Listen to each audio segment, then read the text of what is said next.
The funeral director asked me to step back. My own son Michael was blocking me from my husband's casket. I just wanted one last moment with Richard, the man I spent 43 years loving. But Michael's hand pressed against my shoulder, firm and cold. Before we proceed, thank you for watching Granny's narrative. Please subscribe and tell us where you are watching from in the comment section. This is family time, Mom, he said. His eyes were empty, like I was a stranger interrupting something private. I am family, I whispered. I am his wife. But Michael had already turned away. My other son David stood beside him, arms crossed, looking at his phone. Neither of them had hugged me since we arrived at the funeral home. Neither of them had asked if I was okay. They treated me like I was invisible. Richard's sister Margaret touched my arm gently. Come sit with me, Emily, she said softly. Let them have their moment. I did not understand. What moment did they need that did not include me? I was his wife. I held his hand through chemotherapy. I stayed awake on those horrible nights when the pain was too much. I was there when he took his last breath. But somehow at his funeral, I was being pushed aside like I did not matter. The ceremony was cold. Michael gave a speech about his father without mentioning me once. David read a poem that made everyone cry, but when I tried to add my own words, Michael cut me off. We are running out of time, Mom. We need to keep moving. After they lowered Richard into the ground, I stood alone by the grave. My sons had already left with their wives. Nobody waited for me. I placed my hand on the fresh dirt and cried until my whole body shook. I did not know then that this was only the beginning. The lawyer called me 3 days later. Mrs. Patterson, we have scheduled the will reading for Friday at 2 in the afternoon. Your sons have already confirmed they will be there. Something in his voice sounded strange. Like he was holding back information. Like he knew something I did not. I will be there, I said. Friday came too fast. I wore the black dress Richard loved. The one with small flowers on the collar. I put on the pearl necklace he gave me on our 20th anniversary. I wanted to look strong even though I felt broken inside. The lawyer's office was downtown, in a tall building with glass walls. When I walked into the conference room, my sons were already seated. Michael sat at the head of the table like he owned the place. David was next to him, whispering something that made Michael smile. Their wives Karen and Jessica sat across from them, looking at me like I was late to my own punishment. Michael did not stand when I entered. He barely looked up. You are here, he said flatly. Let us get this started.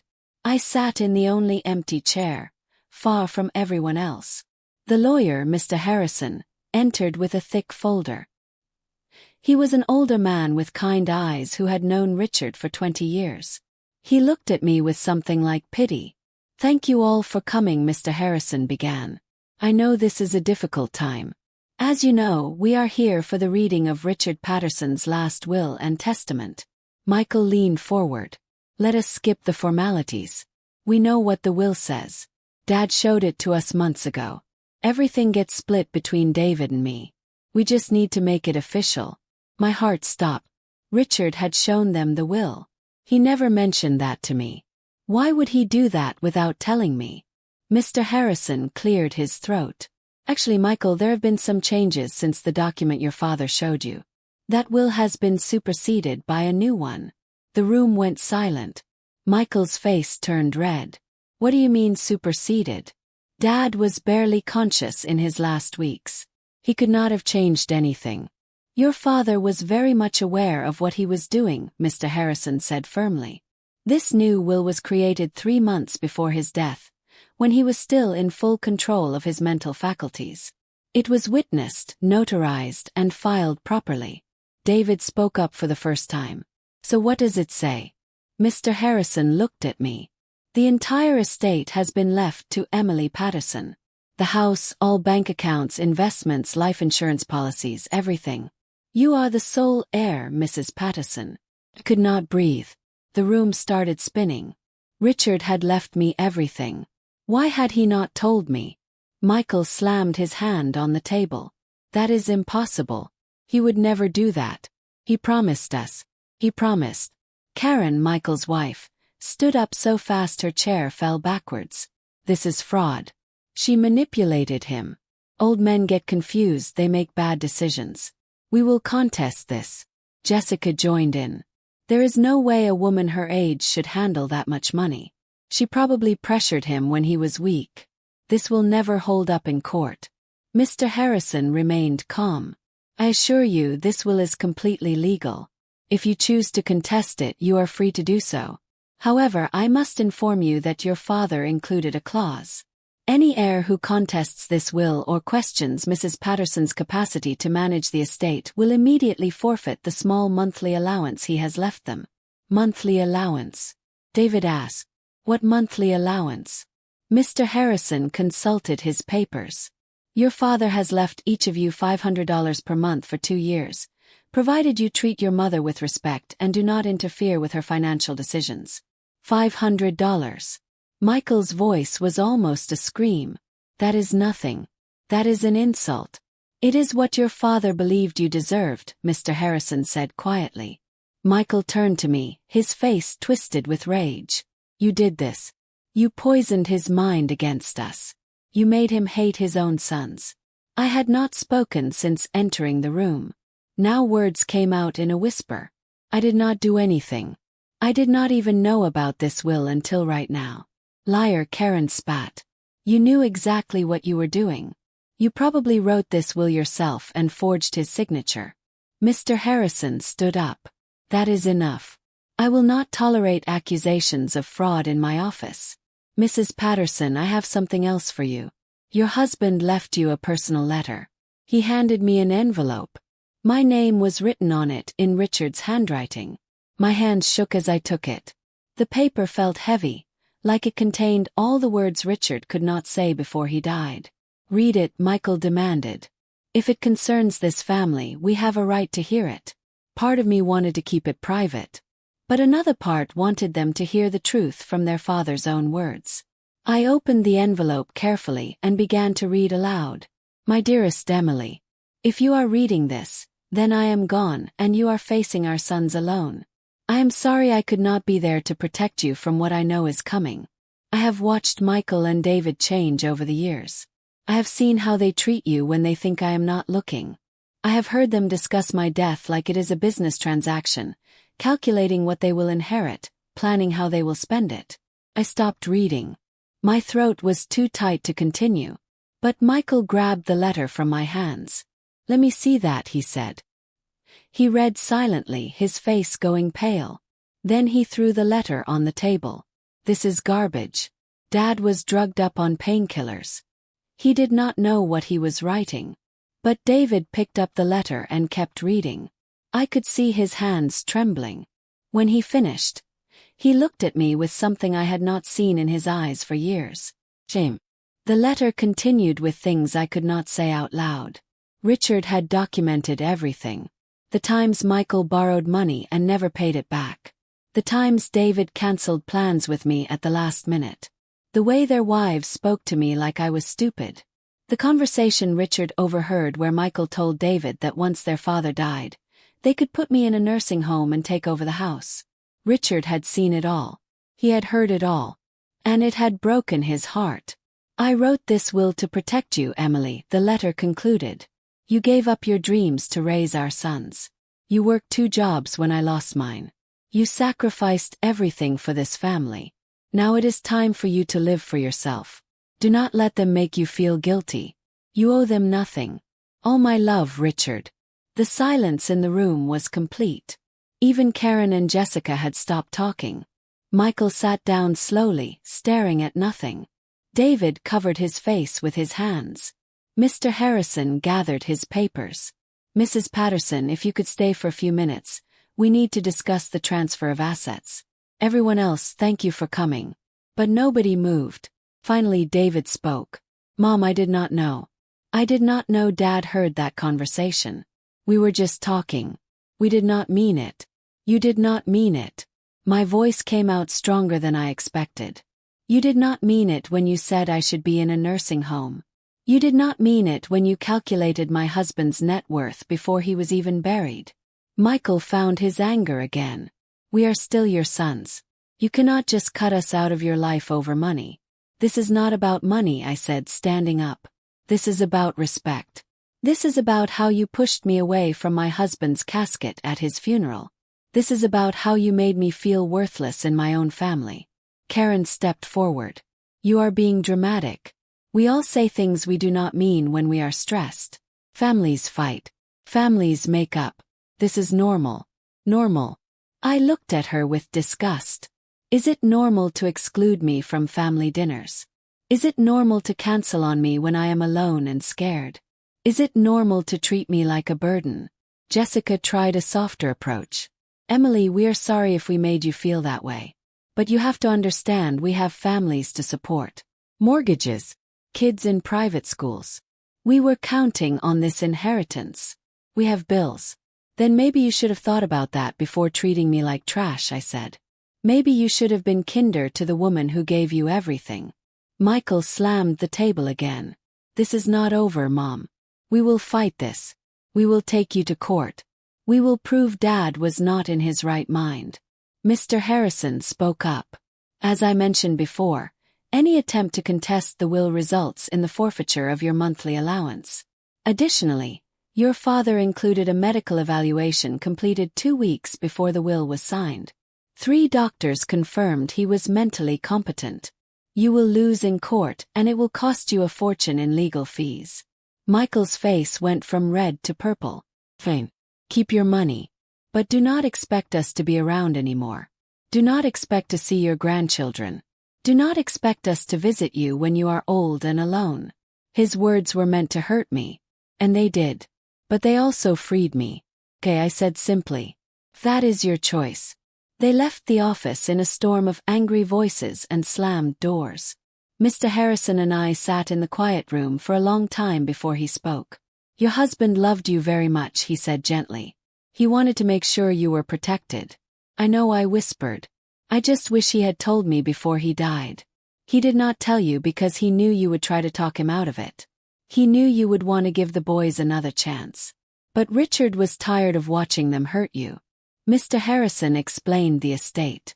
Richard had been very careful with money. There were savings accounts I did not know about. Investment portfolios he had built over decades. The house was paid off completely. The life insurance policy was substantial. When Mr. Harrison showed me the total number, I had to sit down. This is enough to live on for the rest of my life, I said in shock. It is enough to live very comfortably, Mr. Harrison agreed. Your husband wanted you to have everything you sacrificed for your family. He wanted you to finally be free. Over the next few days, reality set in. I was alone in the big house Richard and I had shared for 40 years. Every room held memories. The kitchen where we cooked together.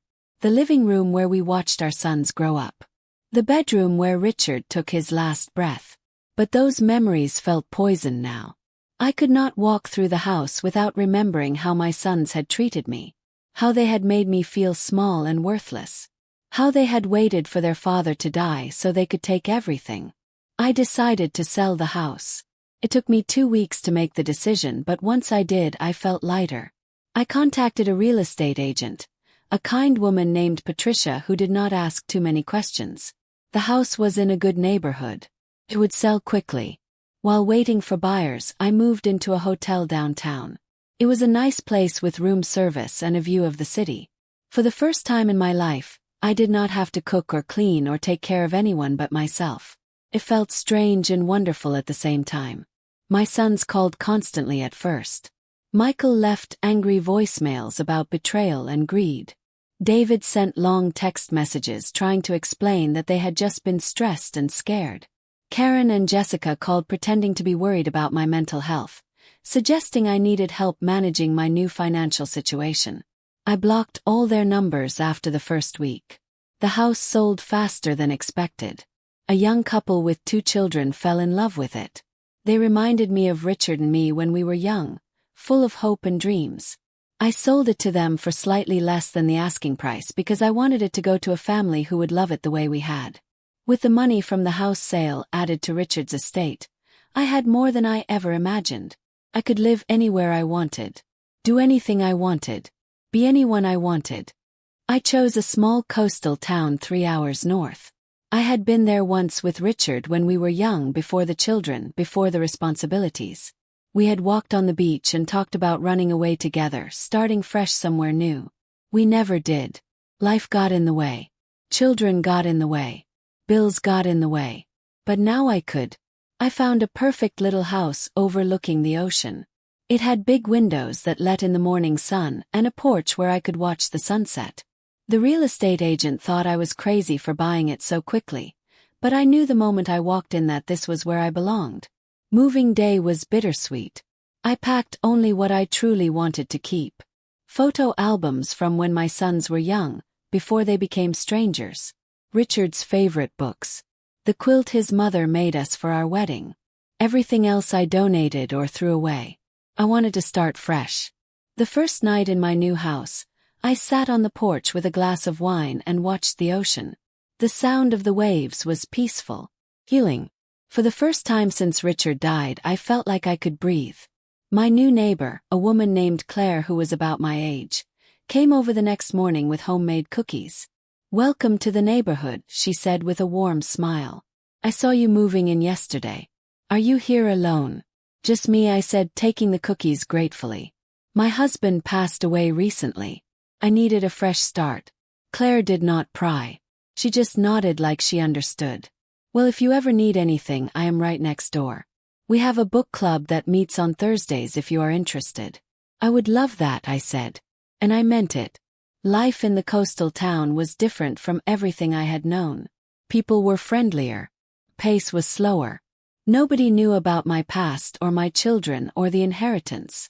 I was just Emily, a widow starting over. I joined Claire's book club. I started taking painting classes at the community center. I volunteered at the local animal shelter. I made friends who liked me for who I was, not for what I could give them. 3 months after moving, I was at the grocery store when I saw him. Michael. He was standing in the produce section, looking thinner and tired. His clothes were wrinkled. He had not shaved in days. For a moment our eyes met, and I saw something in his face that might have been regret. "Mom," he said, walking toward me. His voice was rough. "I have been looking for you everywhere. Nobody would tell me where you went." I gripped my shopping cart tighter. "What are you doing here, Michael?" "I live here now," he said. "David and I both moved here. We lost everything, Mom. I lost my job. David's business failed. Our wives left us. We have nothing." Part of me wanted to feel satisfaction. They had gotten what they deserved. But mostly I just felt sad. "I am sorry to hear that," I said quietly. "But I do not know how I can help you." "We need money," he said bluntly. "Just enough to get back on our feet. You have more than you could ever spend. Dad would want you to help us." His entitlement was stunning.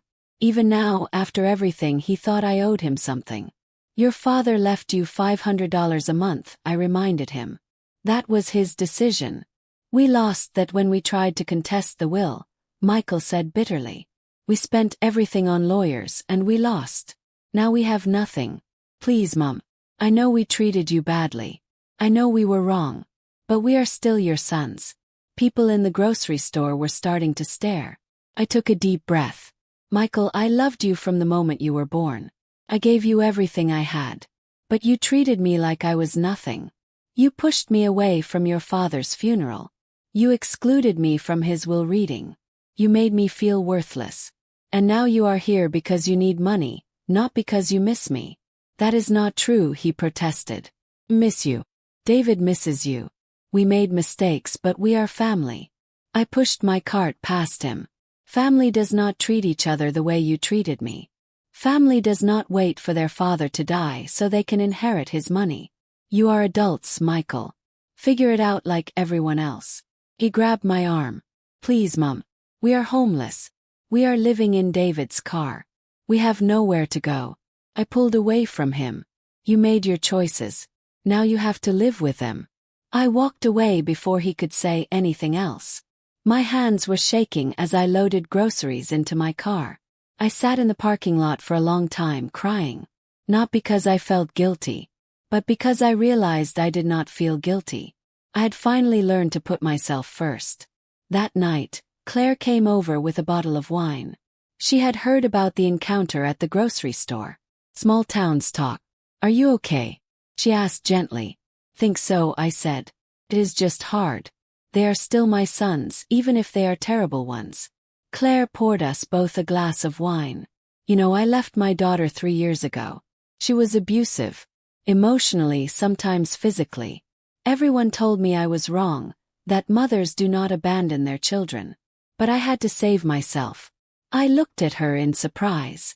"I never knew." "People do not talk about it," Claire continued. "Everyone thinks mothers have to love their children no matter what. But sometimes children grow into people who hurt us. And we have a right to protect ourselves." Her words gave me permission to feel what I was feeling. To know that choosing myself was not selfish. It was survival. 6 months after moving to the coastal town, I had created a whole new life. I had friends who cared about me. I had hobbies that brought me joy. I had peace for the first time in years. The money Richard left me allowed me to live comfortably, but more importantly, it gave me freedom. I started a small scholarship fund in Richard's name for children of single mothers. I donated to local charities. I helped my new friends when they needed it.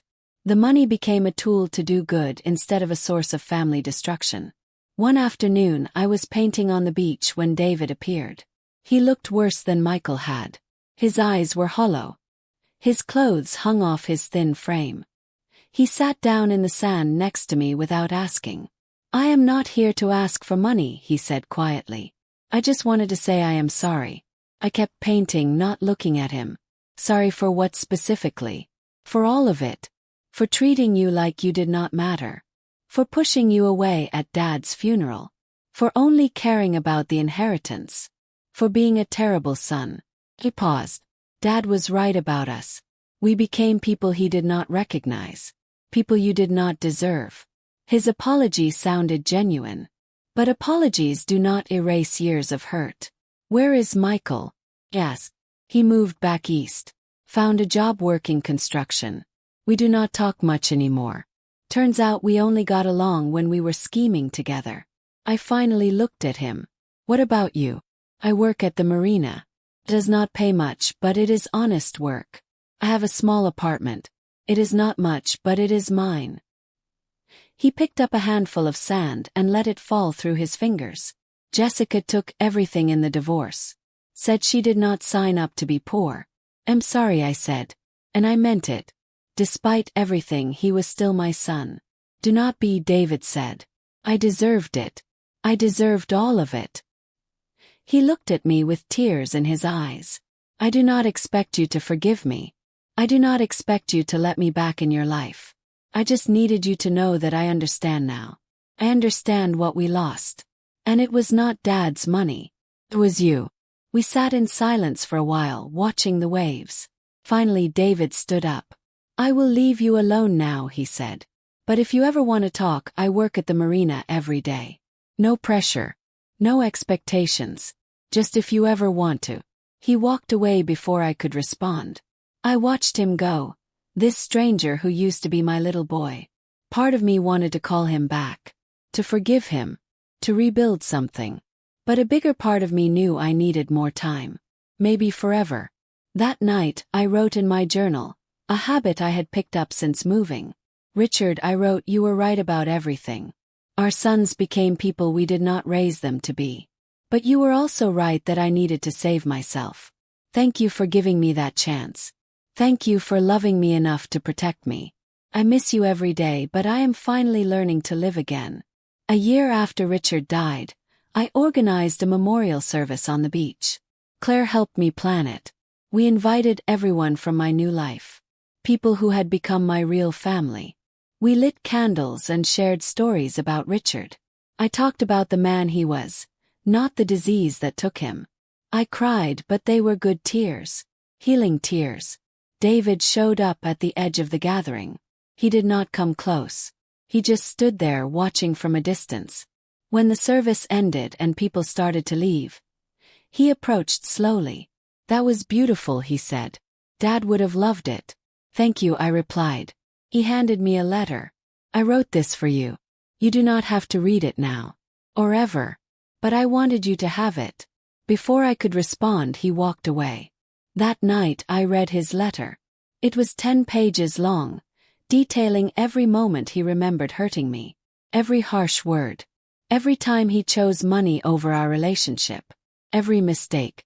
He did not make excuses. He just acknowledged the pain he had caused. At the end of the letter he wrote, I do not expect forgiveness. I do not deserve it. But I want you to know that I am trying to become the son you deserved. Not for you. For me. Because I need to learn to be a better person.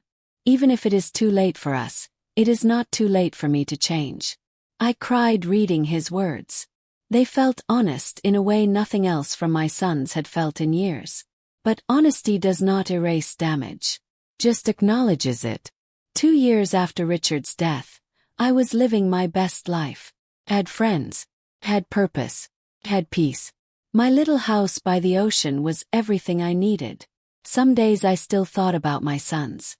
Some days I missed the children they used to be. But I did not miss the men they had become. Claire and I took a trip to Europe, something I had always dreamed of but never done. We visited Paris, Rome, Barcelona. We ate amazing food and saw incredible art and laughed until our sides hurt. I sent postcards to David at the marina. I did not write much. Just thinking of you. Just letting him know I remembered he existed. When I got back from Europe, David was waiting on my porch. He looked different. Healthier. His eyes were clearer. He had gained weight. He looked more like the boy I remembered. I have been going to therapy, he said without preamble. Twice a week for the last year. Trying to figure out why I became the person I became. Trying to understand the damage I caused. I sat down on the porch steps, and he sat next to me. Not too close. Respecting my space. My therapist helped me see that I was angry at you for years, he continued. Angry that you worked so much when we were kids. Angry that Dad lost his job and you had to carry us.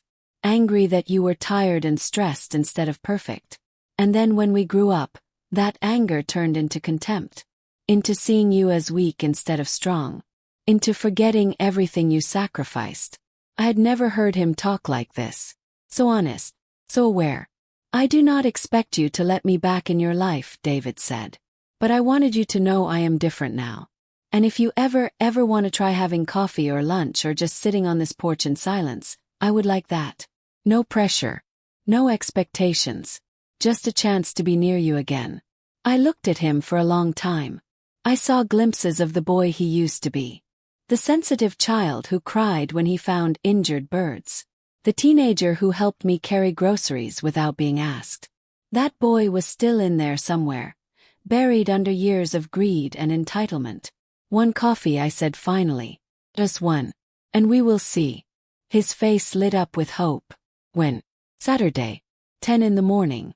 The coffee shop on Main Street. He nodded quickly, standing up. I will be there. Thank you, Mom. Thank you for giving me a chance. Saturday came. I almost did not go. I stood outside the coffee shop for 5 minutes, debating whether to walk in or walk away. But something made me open the door. David was already there, sitting at a table by the window. He had brought flowers. Simple daisies, my favorite. He stood when he saw me. Thank you for coming, he said. We sat down. The conversation was awkward at first. Small talk about the weather. About my trip to Europe. About his job at the marina. But slowly, carefully, we started talking about real things. About Dad. About the past. About his therapy.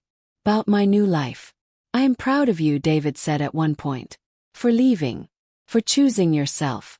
I know that sounds crazy coming from me, but I am. You deserved better than what we gave you. I deserved better than what you became, I corrected gently. But I loved you. I still love you. I just cannot trust you yet. Understand, he said. Trust has to be earned. I know that now. We talked for 2 hours. When we left, I felt lighter. Not healed. Not fixed.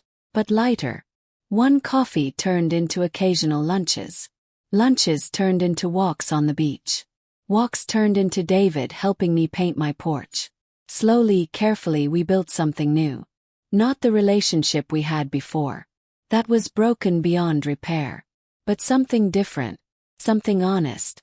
Michael called one day, 3 years after Richard's death. His number was not blocked anymore because I had gotten a new phone. I almost did not answer. "Mom," his voice cracked when I picked up. "I heard you have been seeing David. I was wondering if maybe I could see you too." I was silent for a long moment. "Why now, Michael? What changed?" "I hit rock bottom," he said simply. "Lost everything. Lived on the streets for 6 months. Finally got help. Got sober. Got therapy. I am not the same person I was. I know that does not fix anything. I know I do not deserve forgiveness. But I need you to know I am sorry. Really, truly sorry. I do not know if I believe you," I said honestly. "I do not blame you," Michael replied. "But if you ever want to find out if I am telling the truth, I will be here. Whenever you are ready. Even if you are never ready." I hung up without promising anything. David asked me about the call later. "What do you think?" he asked. "Is Michael really different?" "I do not know," I admitted. "People can change." Changed. "But Michael has a longer way to go. Are you going to give him a chance?" David asked. "Maybe someday," I said. "But not yet. I am not ready yet." 4 years after Richard's death, I sat on my porch watching the sunset. David was coming for dinner. Claire was bringing dessert. My little house was full of light and warmth and love. Not the love I thought I would have. Not the family I planned. But a family I chose. A life I built for myself. Richard's letter sat in my drawer, the one he wrote before he died. Sometimes I took it out and read it. Remembering his love. Remembering his wisdom. Remembering that he saw the truth before I was ready to see it. "You gave up your dreams to raise our sons," he had written. "Now it is time for you to live for yourself." And finally, after all these years, I did not know if I would ever fully forgive my sons. I did not know if Michael would prove himself worthy of a second chance. I did not know what the future held. But I knew I was okay. I knew I was strong. I knew I deserved respect and kindness and love.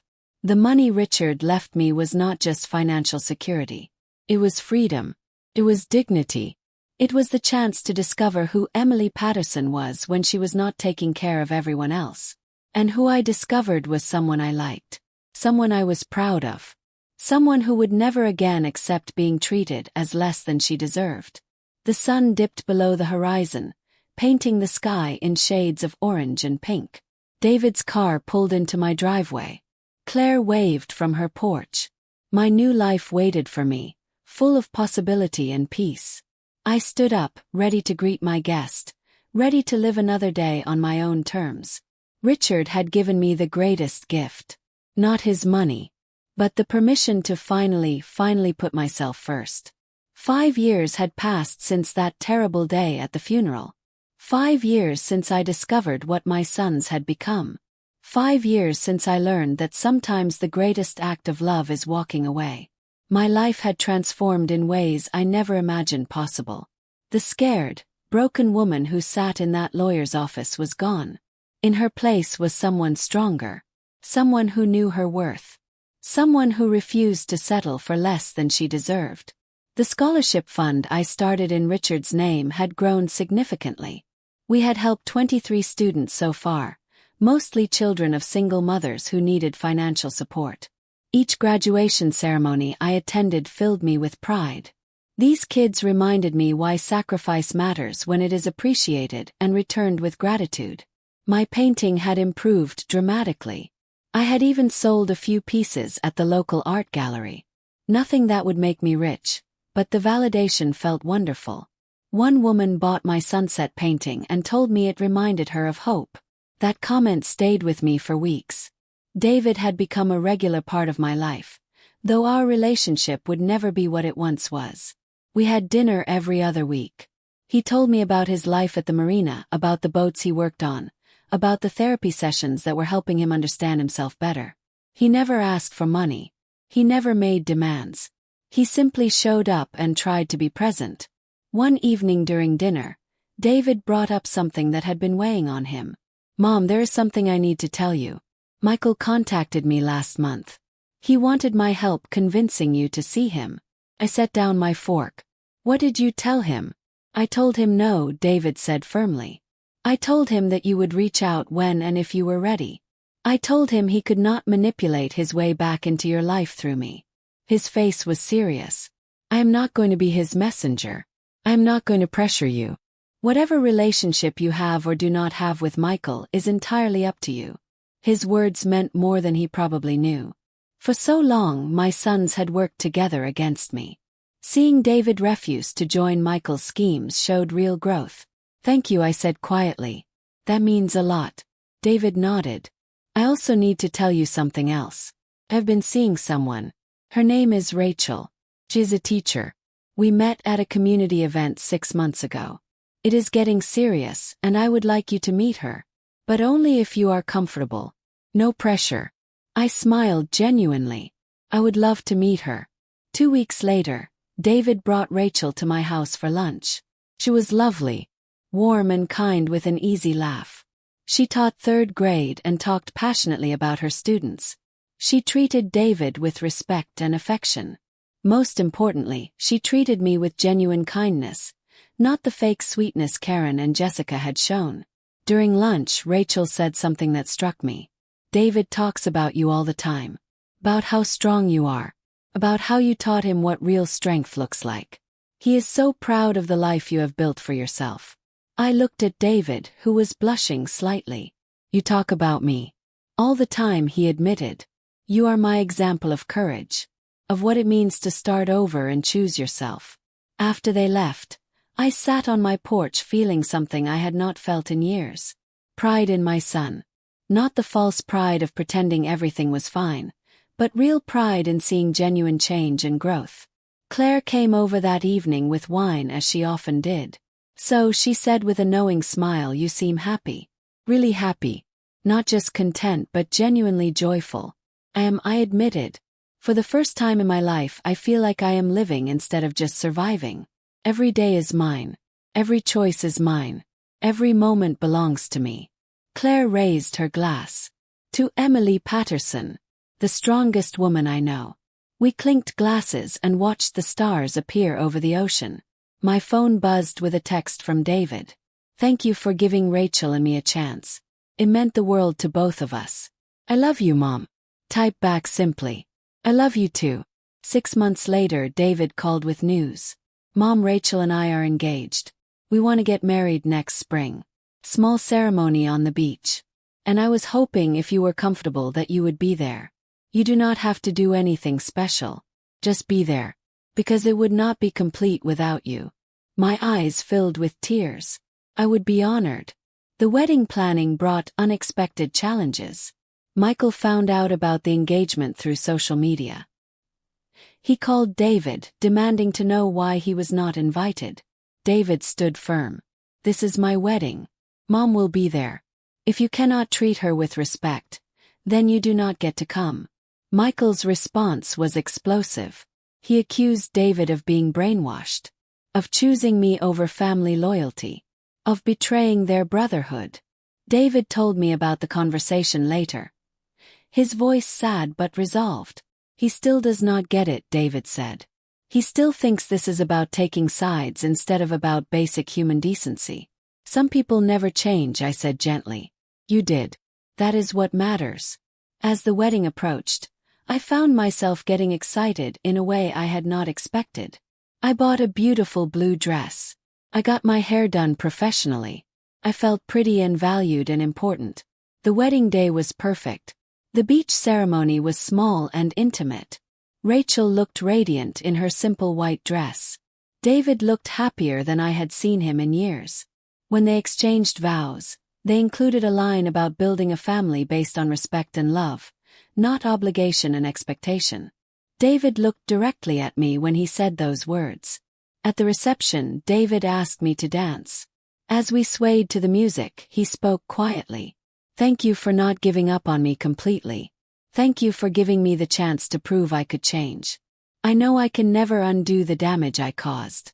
But I hope I can spend the rest of my life showing you that I am different now. You already have, I said, tears streaming down my face. You already have. Later that night, Rachel pulled me aside. Emily, I want you to know something. David told me everything. About how he and Michael treated you. About the will. About the funeral. Everything. She took my hands in hers. I want you to know that will never happen again. You are welcome in our home anytime. You are part of our family. Not because of obligation but because we want you there. Her sincerity touched me deeply. Thank you, Rachel. You have no idea what that means to me. As I drove home that night, I thought about the journey I had been on. From the broken woman at the funeral to this moment of joy and celebration. Had not been easy. There had been so many nights of crying and doubt and pain. But I had made it through. 7 years after Richard's death, I received an unexpected letter. It was from Michael.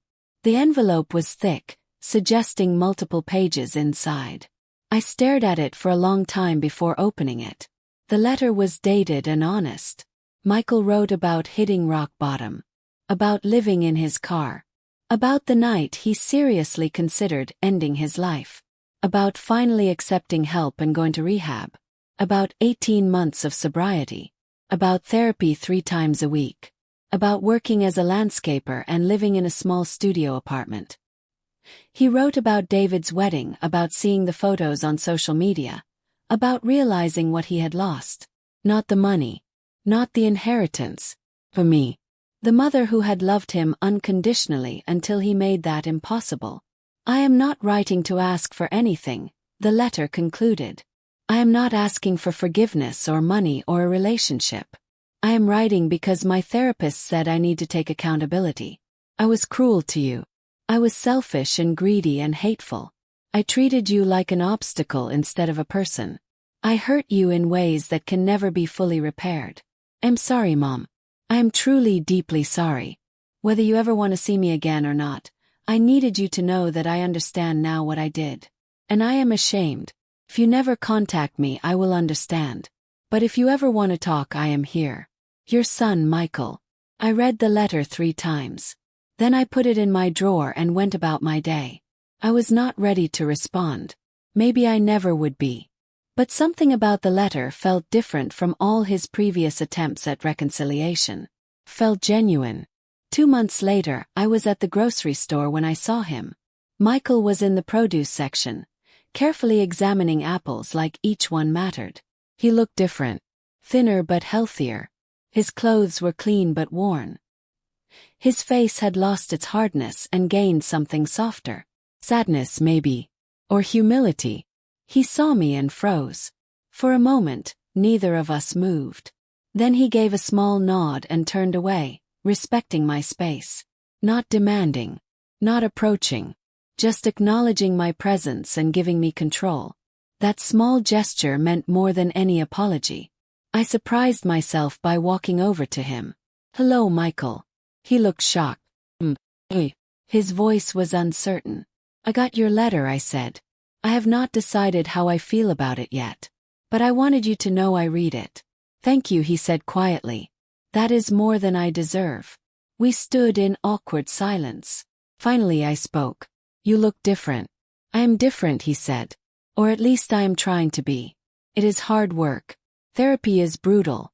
Facing what I did, who I became, it is the hardest thing I have ever done. Good, I said. Should be hard. What you did was unforgivable. He nodded, accepting my words without argument. You are right. It was. I studied his face, looking for signs of manipulation or deception. But all I saw was genuine remorse. Maybe you could have coffee with David and me sometime. Maybe in a few months. We will see. His eyes filled with tears. I would like that. Whenever you are ready. Or never. Whatever you need. I walked away without saying anything else. But something had shifted. Not forgiveness. Not yet. But maybe the first tiny step toward understanding that people could change if they truly wanted to. That night I called David and told him about the encounter. What do you think? He asked. Is he really different or is this another manipulation? David was quiet for a moment. Honestly, Mom, I do not know. But I can tell you this. He calls me sometimes. Never asking for anything. Just checking in. Telling me about his therapy. About his sobriety. About his job. He does not pressure me. He does not guilt-trip me. He just tries to be present in small ways. Maybe he has changed. Or maybe he has just gotten better at pretending. Time will tell. I appreciated David's honesty. He was not pushing me toward Michael or away from him. He was just presenting facts and letting me decide. 8 years after Richard's death, I did something I never expected. I invited both my sons to my house for Thanksgiving dinner. Not a big celebration. Just the 4 of us. David, Rachel, Michael, and me. Michael arrived early with flowers and a pie he had baked himself. I made this, he said nervously. Might not be good. I'm still learning to cook. But I wanted to bring something I made instead of just buying something. The gesture touched me. Karen used to buy expensive things to impress people. Michael baking a slightly lopsided pie showed effort and thoughtfulness. Dinner was awkward at first. Michael and David had not spent real time together in years. Their conversation was stilted and careful. But Rachel helped ease the tension with her natural warmth and humor. By dessert, we were actually laughing. As we cleaned up, Michael asked if he could speak to me privately. We went out to the porch, the place where so many important conversations had happened. Mom, he began, his voice shaking. I know I can never undo the damage I caused. I know saying sorry is not enough. But I want you to know that I think about you every day. About what I did to you. About who I was. And I am committed to spending the rest of my life being better. I looked at the ocean, at the waves rolling endlessly toward shore. Michael, I cannot promise I will ever fully forgive you. What you did broke something in me that might never be completely fixed. But I can see you are trying. That means something. It means everything, he whispered. Just the chance to be here. To sit at your table. To be near you. It is more than I ever thought I would have again. We sat in silence for a while. Then Michael spoke again. David told me about the scholarship fund you started in Dad's name. I think that is beautiful. I have been saving money, and I would like to contribute. Not a lot. I do not make much. But maybe $50 a month. That is okay. His offer surprised me. $50 was probably a significant amount given his financial situation. You do not have to do that, Michael. I want to, he said firmly. Dad would want his money to help people. And I want to be part of that. Even in a small way. After everyone left that night, I sat alone on my porch feeling exhausted but peaceful. The evening had not been perfect. There were still uncomfortable moments and painful silences. But it had been real, honest, beginning. Claire came over with leftover wine from her own Thanksgiving. How did it go? She asked. Better than expected, I admitted. Not healed. Not fixed. But better. Claire raised her glass. To better. Sometimes that is enough. 9 years after Richard's death, David and Rachel had a baby. A little girl they named Emma. When David called to tell me I was a grandmother, I cried for an hour straight. Happy tears. Grateful tears. Healing tears. Can I come meet her? Yes. Mom, David said with emotion in his voice, we were hoping you would stay with us for a week. Rachel's parents are coming next month. But we want you to be first. We want Emma to know her grandmother from day one. I packed my bags immediately. When I arrived at their small house and saw David holding that tiny baby, something deep inside me healed. He looked at her with such love and wonder.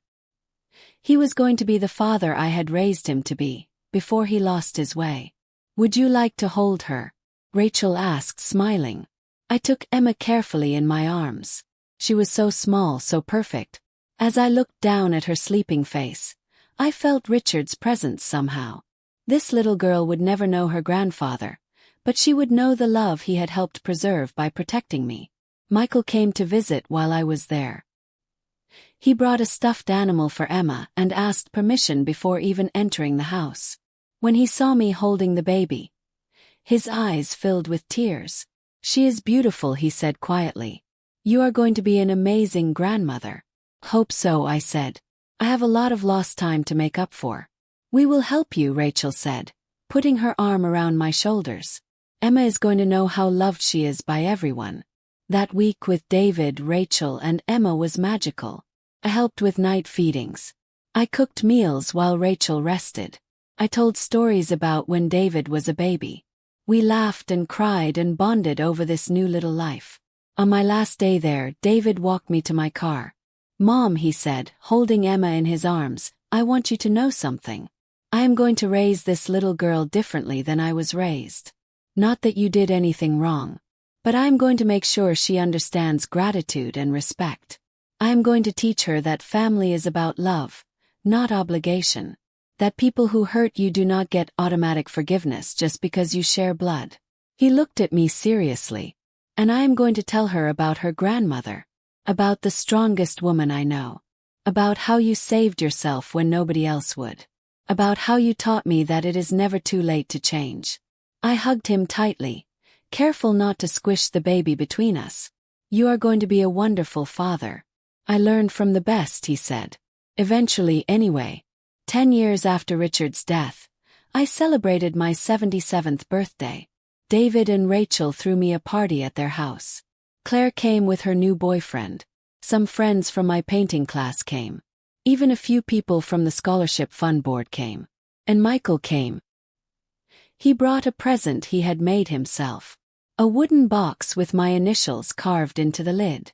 Inside he had placed letters. Dozens of them. All addressed to me but never sent. "I have been writing to you for years," he explained nervously. "Letters about my progress. About things I have learned. About memories I have. I never sent them because I did not want to pressure you. But I thought maybe now you might want to read them. Or not. You can throw them away if you want." I opened one of the letters randomly. It was dated 3 years earlier. "Dear Mom," it began. "Today in therapy I realized that I never once asked how you were doing. In 40 years, I never asked about your dreams or your pain or your hopes. I only talked about myself. I'm so sorry for that. I am learning to listen now. It is hard but important. I wish I could tell you this in person, but I understand why you might never want to see me again. I am trying to become someone worthy of your love, even if I never get the chance to show you. Your son, Michael." I looked up at him with tears in my eyes. "These are beautiful, Michael. Thank you." The party was joyful. We ate cake and laughed and took pictures. Emma, now almost a year old, was the center of attention. She crawled around exploring everything, fearless and curious. When she crawled toward me, I picked her up and she smiled, reaching for my face with her tiny hands. "Gamma," she said, her first attempt at saying grandma. Everyone cheered. David got it on video. Rachel cried happy tears. And I held that little girl close, overwhelmed with gratitude for this second chance at family. A family built on truth and respect instead of obligation and guilt. As the party wound down, Michael approached me hesitantly. "Mom, can I ask you something?" "You can say no. But David and Rachel are baptizing Emma next month. And I was wondering if maybe I could come. I would sit in the back. I would not expect to be included in photos or anything. I would just like to be there." I considered his request carefully. "Have you talked to David about this?" "He said it was up to you," Michael replied. "He said Emma is your granddaughter and you should decide who gets to be part of her life." His respect for my boundaries meant everything. "You can come," I said finally. "But Michael, if you ever hurt David or Rachel or Emma the way you hurt me, you will never get another chance. Do you understand?" "I understand," he said solemnly. "And I promise you, I would rather die than become that person again." The baptism was beautiful. Michael sat in the back as promised, crying quietly throughout the ceremony. Afterward, he thanked me for letting him be there and left without trying to insert himself into the family photos or reception. His restraint and respect showed more growth than any apology ever could. 11 years after Richard's death, I was diagnosed with breast cancer. The doctor said it was early stage, very treatable, but I would need surgery and possibly chemotherapy. I was terrified. David moved me into his house immediately. "We will take care of you," he said firmly. "You took care of everyone else your whole life. Now it is our turn." Rachel set up a room for me with everything I might need. Emma, now 2 years old, would visit me and bring her stuffed animals to keep me company. Her innocent joy was the best medicine. Michael asked if he could help. I am not asking to stay in the house or anything. But I could mow the lawn, bring groceries, do errands, whatever you need. Please let me help. His genuine desire to be useful touched me. David and I discussed it and agreed he could help with practical tasks. He showed up every week to mow the lawn, never asking to come inside, never demanding more than was offered. He left groceries on the porch with notes. Thinking of you. Praying for you. Love, Michael. The surgery went well. The chemotherapy was brutal. I lost my hair and my energy. There were days I could barely get out of bed.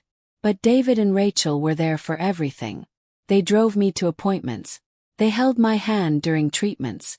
They made me laugh when I felt like crying. Emma did not understand why Gamma was sick, but she would sit next to my bed and tell me elaborate stories about her stuffed animals. Her voice, her innocence, her unconditional love pulled me through the darkest days. 6 months into treatment, my doctor declared me cancer-free. The relief was overwhelming. I had survived. Again. I had faced death and won. David threw me a small celebration. Just family. As we sat around the table, Emma climbed into my lap. Gamma not sick anymore? She asked. No, sweetie. Gamma is better now. Good, she said seriously. I love Gamma. I love you too, baby girl. Michael sat at the edge of the table, tears streaming down his face. Watching you fight, he said quietly, reminded me how strong you are. How you have always been the strongest one in this family. I'm so glad you made it, Mom. I'm so grateful you are still here. His emotion was genuine and raw. Me too, Michael. Me too. 12 years after Richard's death, I made a decision that surprised everyone. He updated my will. I divided my estate into 3 parts. 1/3 to David. 1/3 to a trust for Emma's education and future. And 1/3 to Michael. When I told my lawyer, he raised his eyebrows.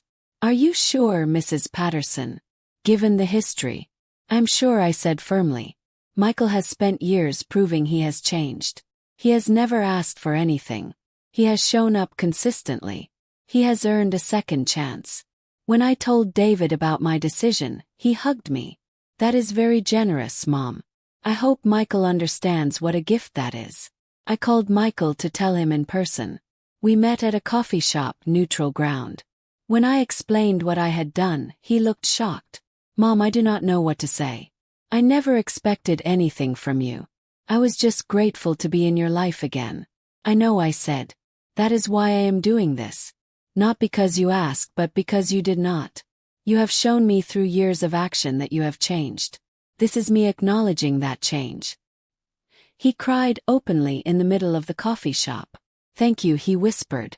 Thank you for not giving up on me completely. Thank you for letting me prove myself. You did that on your own, Michael. I just witnessed it. 13 years after Richard's death, I moved back to the city. My little beach house would always hold special memories, but I wanted to be closer to David and Emma. I found a perfect apartment 15 minutes from their house. It had big windows and a small balcony where I could paint. Claire cried when I told her I was moving. But she understood. Family is important, she said. And you have built something beautiful with your son and his family. We promised to visit each other regularly. True friends do not let distance destroy relationships. In my new apartment, surrounded by my paintings and photos of Emma, I reflected on the incredible journey I had traveled. From the broken woman at the funeral to this place of peace and purpose. It had taken 13 years, but I had finally found what I was looking for. Not the family I thought I deserved, but the family I had built through boundaries and forgiveness and incredibly hard work. David visited constantly with Emma. Michael stopped by once a week, always calling first, always respecting my space. We had family dinners where we laughed and remembered and built new memories on top of old pain. One evening, as I tucked Emma into bed during a sleepover, she asked me a question. Gamma, why does Uncle Michael always look sad when he sees you? I thought carefully about how to answer. Uncle Michael made some mistakes a long time ago. He hurt people he loved. Now he is trying to be better, but he is still sorry for what he did. Did he say sorry? Emma asked. Many times, I confirmed. Then why is he still sad? Because sometimes, I explained gently, saying sorry is not enough. Sometimes you have to show people you have changed through your actions. Uncle Michael is doing that, but he knows he can never completely fix what he broke. That makes him sad. Emma considered this seriously. I think Uncle Michael is nice now. He gave me a pretty doll. He is nice now, I agreed. People can change if they work really hard at it. Did he work hard? Emma asked. Very hard, I said, kissing her forehead. Now go to sleep, sweet girl. As I left her room, I found Michael standing in the hallway. He had come to drop off something and overheard the conversation. I'm sorry, he said. I did not mean to eavesdrop. It is okay, I said. He looked at me with those eyes that used to be so hard and were now so soft. Will I ever stop being sad about what I did to you? I considered his question honestly. Probably not completely. But maybe that is okay. Maybe that sadness keeps you from ever becoming that person again. He nodded slowly. Then I will carry it. Gladly. Because carrying this sadness is nothing compared to the pain I caused you. We stood in comfortable silence. Then Michael hugged me. Brief and respectful but genuine. Thank you, Mom. For everything. 14 years after Richard's death, on the anniversary of that terrible day, I did something I had never done before. I invited both my sons to visit Richard's grave with me. We had never gone together. Too much pain. Too much history. But it was time. We met at the cemetery on a clear spring morning. Emma was with Rachel, giving us this moment alone. The three of us stood before Richard's headstone, reading his name and dates in silence. Finally I spoke. Your father loved you both so much. Even when he changed the will, even when he protected me, he still loved you. He just loved me more than he loved enabling your bad behavior. I know, David said quietly. And he was right to do it. I needed that wake-up call. Me too, Michael added. I was destroying myself and everyone around me. Dad saved me by cutting me off. I placed flowers on the grave. Richard, I said aloud, I want you to know that I am okay. More than okay. I'm happy. Our boys are trying. We are healing. It is messy and imperfect, but it is real. Thank you for giving me the strength to save myself. Thank you for loving me enough to protect me. David and Michael both placed their hands on the headstone. I watched my sons, these complicated men who had hurt me so deeply and were now trying so hard to be better. They were not the sons I had raised. But maybe they were the sons Richard's tough love had created. We are sorry, Dad, David said, his voice breaking. We wasted so much time being angry and greedy. We hurt Mom. We hurt each other. But we are trying to be the men you wanted us to be. Michael could not speak. He just cried silently. His hand pressed against his father's name. As we walked back to our cars, Michael stopped. Mom, there is something I need to say. I know I have apologized a million times. But I need you to know that I understand now what I stole from you. I stole your right to grieve your husband in peace. I stole your dignity at the funeral. I stole years of your life that you spent recovering from our cruelty. I can never give that back. But I want you to know I see it. Understand it. And I will spend the rest of my life trying to make sure you never feel that pain again. His words were the most honest he had ever spoken. I see that, Michael. And it matters. 15 years after Richard's death, I celebrated my 80th birthday. My body was slower now, my hair completely white, my hands shakier than they used to be. But my spirit was strong. The party was in David's backyard. Emma, now 7 years old, had made decorations. Michael had cooked most of the food, his therapy having expanded into culinary classes. Rachel had organized everything with her typical efficiency and warmth. Claire had driven 3 hours to be there. Friends from my painting class came. People from the scholarship board came. My life was full. As I looked around at all these people who loved me, who respected me, who valued me, I felt overwhelming gratitude. Not for the journey, which had been brutal, but for the destination. Emma brought me a present she had made at school. A clay handprint painted bright purple. For Gamma the card read, My favorite person in the whole world. I held that little handprint and cried. This was what I had been fighting for. This love. This respect. This beautiful, messy, imperfect family that had been rebuilt from ashes. David stood to make a toast. To my mother, he said, raising his glass. The strongest, bravest, most resilient woman I know. You taught me that love without respect is worthless. That family is about choice, not obligation. That it is never too late to change. Mom, thank you for not giving up on me. Thank you for showing me what real strength looks like. Love you. Everyone raised their glasses. To Emily they cheered. Then Michael stood nervously. I did not prepare anything, he admitted. But I need to say this. Mom, 15 years ago I was the worst son imaginable. I hurt you in ways that should have been unforgivable. You would have been justified in never speaking to me again. But you gave me a chance to prove I could change. Not immediately. Not easily. But eventually. That grace, that willingness to believe in redemption, it saved my life. Literally. I would not be here without it. Oh, thank you. Thank you for being my mother then and now. Love you. His voice broke on the last words. The guests applauded. I stood up slowly and walked to my sons. I put one arm around each of them. I am proud of you both, I said. Not for who you were, but for who you became. That journey was hard and painful, but you did it. Changed. And that matters more than anything. We stood there, the three of us, imperfect and scarred but together. A family rebuilt on truth instead of obligation. That night, after everyone left, I sat alone in David's backyard looking at the stars. Richard, I whispered to the universe, we did it. We survived. We healed. We found our way back to something real. I felt peace settle over me like a warm blanket. The journey that started with betrayal and ended with redemption was complete. Not perfect. Not fully healed. But complete. I thought about the woman I was 15 years ago. Broken and alone. Convinced she had lost everything. If I could talk to her now, I would tell her this. You are stronger than you know. The pain you are feeling will not last forever. You will survive this. You will build a new life. You will find peace. Trust yourself. Choose yourself. Save yourself. 'Cause nobody else will do it for you. I would tell her that money is not the real inheritance. The real inheritance is self-respect, dignity, the courage to walk away from people who hurt you, even when they are family, the strength to set boundaries and enforce them, the wisdom to know that love without respect is not love at all. I would tell her that forgiveness is not required, that some things are unforgivable and that is okay.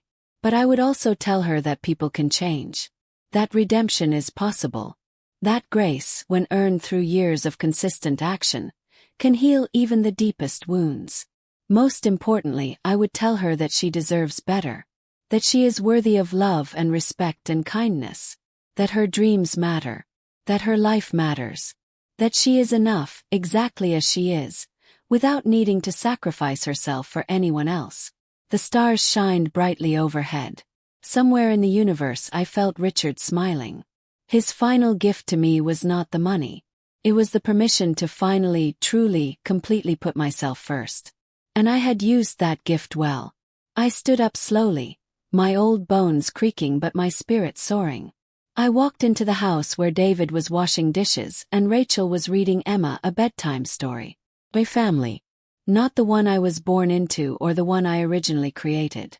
But the one I had built through boundaries and consequences and years of difficult choices.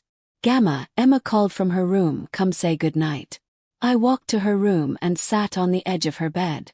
Did you have fun at the party? She asked. The best time, I told her honestly. When I am old like you, will I have a big party too? If you are lucky enough to live a long life and surround yourself with people who truly love you, then yes. You will have many big parties. How do I make sure people truly love me? Emma asked with the profound innocence of childhood. I thought carefully about my answer. You make sure you love yourself first. You set boundaries. You walk away from people who hurt you, even if it is hard. You choose respect over obligation. You build your life on truth instead of pretense. Emma did not fully understand, but she nodded seriously. Hey Gemma. I will remember that. I kissed her good night and left the room. In the hallway I passed photos on the wall.